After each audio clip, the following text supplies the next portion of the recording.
난 토요 예배, 안대예언 통변형 분별 기도 시간에 한 성도님을 향한 성령의 음성입니다. 귀가 막히고 눈이 보이지 않고 갈 길을 알지 못해도 주는 나를 돌보시나이다. 내가 작은 새와도 같이 연약한 믿음을 가지고 있다 할지라도 주는 나를 돌보시나이다. 내가 주를 알지 못하고 귀하게 섬기지 못해도 주는 나를 돌보시나이다. 나 같은 초라한 자를 돌보시는 하나님, 내게 필요한 것은 아무것도 없지만 주는 내 인생을 돌보시나이다. 다른 사람이 나를 쳐다보지 아니하고 돌보지 아니해도 주는 나를 돌보시나이다. 하나님의 돌보시는 사랑은 온 우주 만물에 있으며 온 천하에 있나이다. 저도 온 천하 만물 가운데 돌보심을 받고 있습니다. 내가 비록 믿음과 선함이 있지 않다 할지라도 나도 돌보심 가운데 있사오니 두려울 것이 없습니다. 나를 돌보시고 돌아보시는 하나님은 온 우주 만물의 하나님이 되어 주십니다. 내가 남들보다 뛰어난 것이 있지 않아도 거룩이 있지 않아도 좋은 것이 있지 않아도 주는 나를 돌보시니 무한 감사를 드립니다. 나를 눈동자처럼 사랑하시는 하나님, 그 눈동자를 나는 바라봅니다. 나는 주 안의 긍휼과 사랑을 경험한 적이 없습니다. 알지 못하나이다. 그러나 그 속에는 눈물과 자비하심이 있으니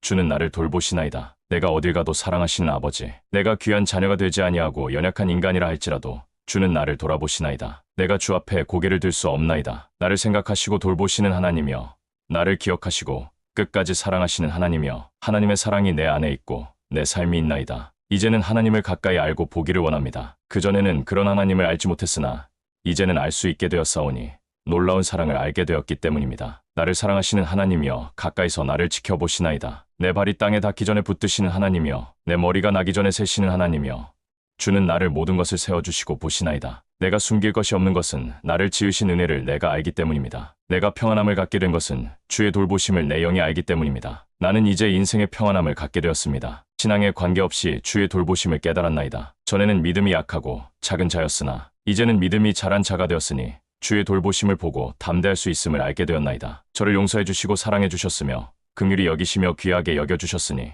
노래할 것입니다. 감사할 것입니다. 주의 놀라운 사랑들을 내가 경험하게 되었으니 내 마음과 생명을 심령을 주께 바치나이다.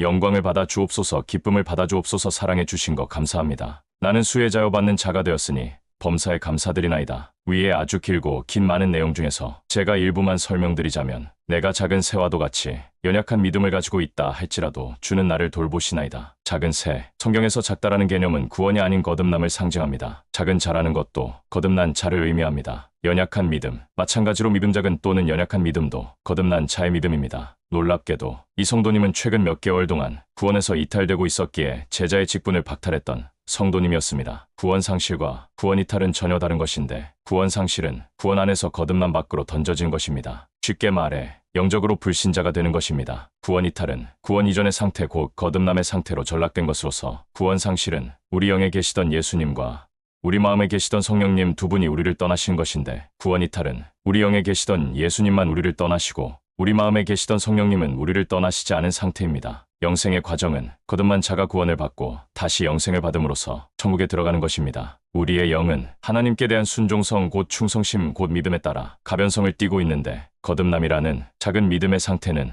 눈이 감긴 상태이며 못 듣는 상태입니다. 창세기 21장 16절에서 18절 이르되 아이가 죽는 것을 참아 보지 못하겠다 하고 화살 한 바탕거리 떨어져 마주 앉아 바라보며 소리 메어 우니, 하나님이 그 어린 아이의 소리를 들으셨으므로 하나님의 사자가 하갈을 불러 이르시되, 하갈아 무슨 일이냐, 두려워하지 말라. 하나님이 저기 있는 아이의 소리를 들으셨나니 일어나 아이를 일으켜 내 손으로 붙들라. 그가 큰 민족을 이루게 하리라. 아이가 죽는 것, 거듭난 자가 거듭남 상실되어 불신자가 되는 것이 영의 죽음입니다. 어린 아이의 소리, 거듭난 자의 기도를 들어주십니다. 하갈, 불순종의 자녀들의 어머니로서 지옥 가는 크리스천들을 낳는 영적인 어머니를 상징합니다. 아이를 일으켜 거듭남에서 거듭남 상실되지 않고 거듭남을 유지하는 것입니다. 그가 큰 민족을, 분명 이스마엘은 지옥 가는 크리스천들의 대표성이지만 큰 부흥이 예정된 자입니다. 갈라디아서 4장 22절에서 24절 아브라함에게 두 아들이 있으니 하나는 여종에게서 하나는 자유 있는 여자에게서 났다 하였으며, 여종에게서는 육체를 따라 났고 자유 있는 여자에게서는 약속을 말미암았느니라. 이것은 비유니 이 여자들은 두 언약이라. 하나는 시내산으로부터 종을 낳은 자니 곧 하갈이라. 이 하갈은 아라비아에 있는 시내산으로서 지금 있는 예루살렘과 같은 곳이니 그가 그 자녀들과 더불어 종노릇하고 아브라함에게서 두 아들, 천국 가는 크리스천과 지옥 가는